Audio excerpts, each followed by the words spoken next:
As easy as it would be for me to talk about Austin, Texas, how great it is, and sugarcoat everything for you guys, we decided in this video to address the, dare I say, negatives pertaining to living in Austin, Texas, and the things we feel you would wish you'd know before coming here. If that's the reason you clicked on the video, stay tuned.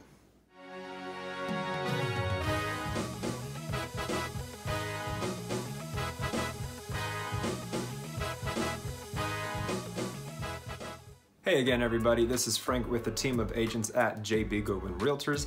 Each and every week we put out tons of new content all in regards to living in Austin, the good and the bad, so consider subscribing if you haven't already and ring that little bell to be notified each time we put out a new video. In addition to that, we love the reach outs we've been getting from people just like you in need of our help when moving to Austin, Texas, so keep them coming and do not hesitate. Whether you're 9 days away or 90, go ahead and shoot us a text, send us an email, give us a call any day of the week, any time of day. So let's get to it and talk about the not so great things you'll wish you knew before coming to Austin, Texas. For reference, this is going to be based on a lot of my own experience having lived here and input we've heard from the clients we've helped move here. Throw it all together, I've got my list, I've got my water, so let's tackle it. And the first thing that I wanted to address is it's gonna be more expensive than you think. And what I mean by that is we hear all the things about Austin, or Texas rather, how affordable it is compared to at least certain states. You've got the lack of state income tax as well, so you've got people thinking, oh, I'm going to save all this money, I'm going to trade my overpriced tiny townhome in Portland for a nice sizable house in Texas. And while all those things are true, I mean, I regret to inform you, for starters, Austin is going to be the most expensive city in the state of Texas by far. So already check that off in your head as something to be prepared for. In addition to that though, while you can still find that bang for your buck in the greater Austin area as soon as you really leave the central Austin or the city and you go into the Huttos, the Mainers, the Leanders, the Georgetowns, the Bastropes, all these places you're going to find the 350 to 400 to 450 to 500, buying you homes by the schools with the theater rooms near the golf course. That is all true. So I'm not trying to say that you can't find that anymore. What I will say is that it's still going to be more expensive than you think. And what I'm getting at is, first of all, the heat here is pretty bad. So in the summer, what do? You're watering your lawn so it doesn't die, which really increases your water bill, and you're cranking the AC 24/7, which really boosts up your electric bill. So be prepared to pay more in that sense, just, you know, if you're used to maybe a Californian climate or something of that nature. Lastly, I'm going to talk about the property taxes. So with the no state income tax and with the affordability, the bang for your buck, Texas has to make that money back somehow, and that somehow is the property tax rate. So in Texas, especially in Austin, it's going to be double or triple sometimes what you might be used to. I've heard numbers as low as 0.5%, 1%, 1.5%. Well, as soon as you get into Austin, you're going to encounter at least 2.5%. Sometimes you can find it as cheap as 2% in some more rural areas, but most of the time at least 2.5%, and quite often it's going to be 2.75, 2.8, and in new build communities with, you know, nice roads and nice schools and new construction, all of that, you're going to find it easily around 3%, sometimes above 3%. So that's a lot of money to pay out of pocket per year. It kind of balances out with the no state income tax, but it can blindside a lot of people. So first off on the list, it's a little bit more expensive, and I wanted to give you the heads up. Next on the list, I wrote danger, and what I mean by that is it's getting a little bit more dangerous here. And I mean, listen, just in the past 6 to 9 months, we've had 2 shootings alone just on 6th Street. And in addition to that, our crime is dramatically increasing. I've talked about this in previous videos, so if you've been a longtime subscriber, pardon me for making it once more in this one, but I feel it's important to know. It's not like crime has just slightly increased. No, this is a major talking point among local Austinites, feeling a little bit less safe. Aggravated assaults have dramatically increased. Murders obviously have increased. Burglaries and vandalism have increased. In addition to that, we're seeing a lot of tents now. So there have always been homeless tents wherever you live in any urban setting, in any downtown area, you're going to see homelessness, but it's really starting to spread, and it's going to spread more north as well. So places I never saw it in North Austin away from the city, I'm starting to see tents. And then forget about it if you're heading more towards the city, and they're just popping up everywhere, especially at red lights. You didn't used to see them under freeways, you didn't used to see them. So I mean, if nothing else, it can be an eyesore, but some people just don't like how that feels, and some people are wanting to vote to try and change the law. I don't know if anyone has a clear-cut perfect idea on how to fix it, but that is yet another talking point. It's not that you're sleeping with one eye open, it's not like you're preparing for the worst all the time, but it is something that is increasing, and it is increasing alarmingly so. And people like to point the finger. I mean, Austin is a blue city, so the police have been defunded to some extent. They're not really sending out as many officers to handle issues that they would have in the past. So, you know, a lot of conversations are happening. It's getting a little bit messy, but I figured you might want to know that if you're considering relocating here. Next on the list, I wrote down COVID, and I have touched on the subject in previous videos, but I'm gonna do it again ever so briefly just because we get a lot of questions about how Texas or Austin is treating it. We get it in our reach outs, and we get it from the clients that we're helping look for homes. So fact of the matter is, yeah, Texas handles it a little bit differently than certain states. And it can be good or bad. That's the thing. You might be someone who looks at Texas and thinks it is, say, careless or selfish in terms of not necessarily mandating masks or mandating the vaccine or requiring it to go into certain venues or events. We don't have to do that. There are no vaccine passports on your phone, none of that stuff. So it might be scary for some of you who would prefer that security. Other people we've talked to are dying to get out of their states because they feel like it's scary, that their freedoms are being taken from them.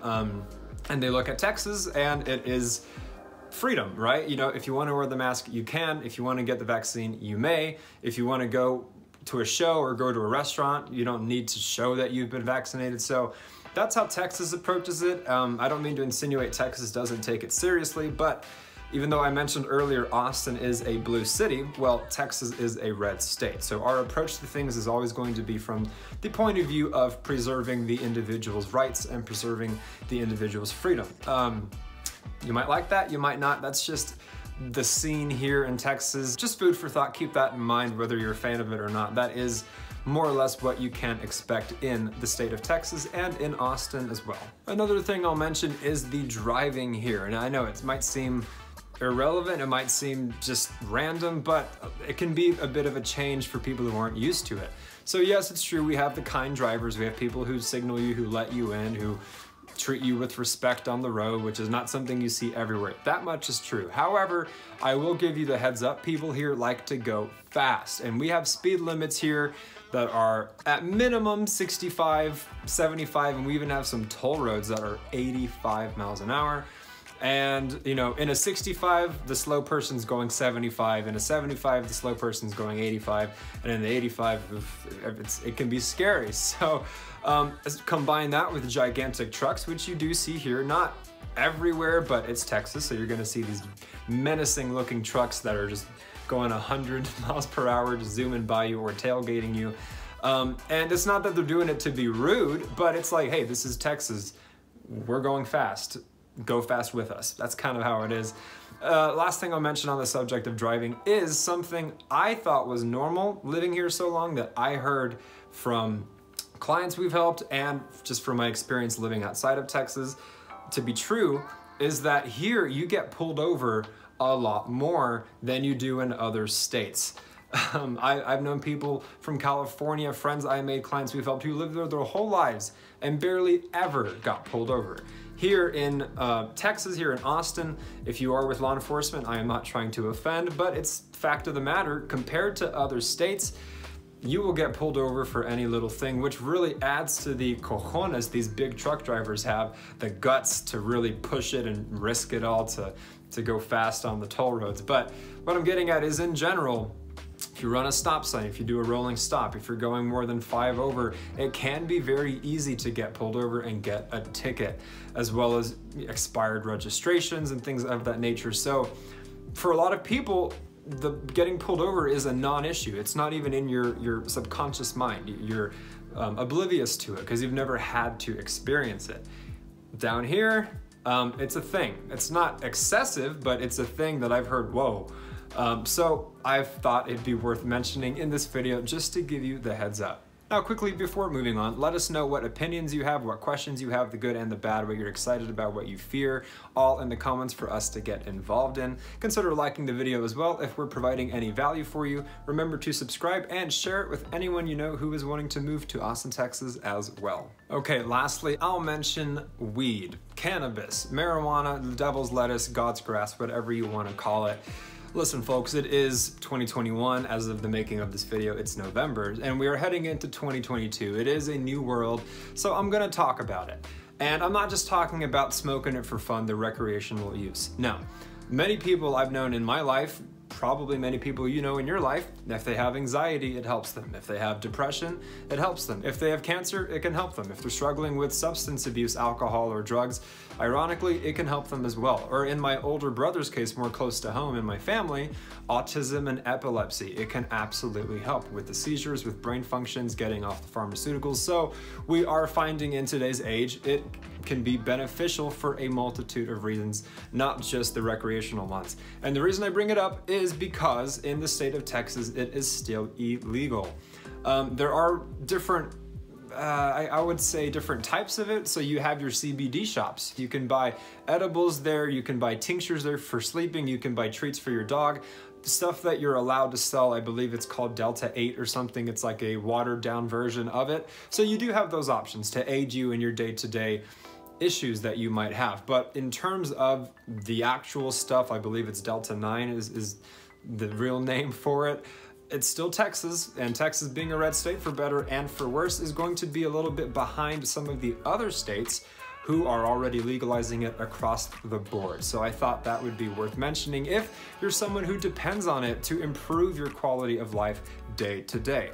It might be a little bit tougher to get your hands on it here in Texas. So there you have it. I'm not trying to dissuade you, I'm not trying to disenchant you or talk you out of it. I mean, this channel is called Living in Austin, Texas, but those are things that we feel you deserve to know. We try not to sugarcoat or BS anyone on this channel. We try to keep it brutally honest, even at risk of talking people out of it, so that you're as prepared as possible when making such a big decision in your life. So hopefully we've helped you maybe form some more opinions or arrive at your own conclusions. And if those things are things that you know you can handle or things that you're okay with, do not hesitate, reach out to us, send us a text, give us a call, send us an email, whether you're 9 days away or 90, let us help you relocate to this great city of Austin, Texas. And again, we put out tons of new content just like this one each and every week about living in Austin, Texas. So subscribe if you haven't, ring the little bell to get notified, comment down below with any questions, opinions, agreements, disagreements, share it with anyone you know.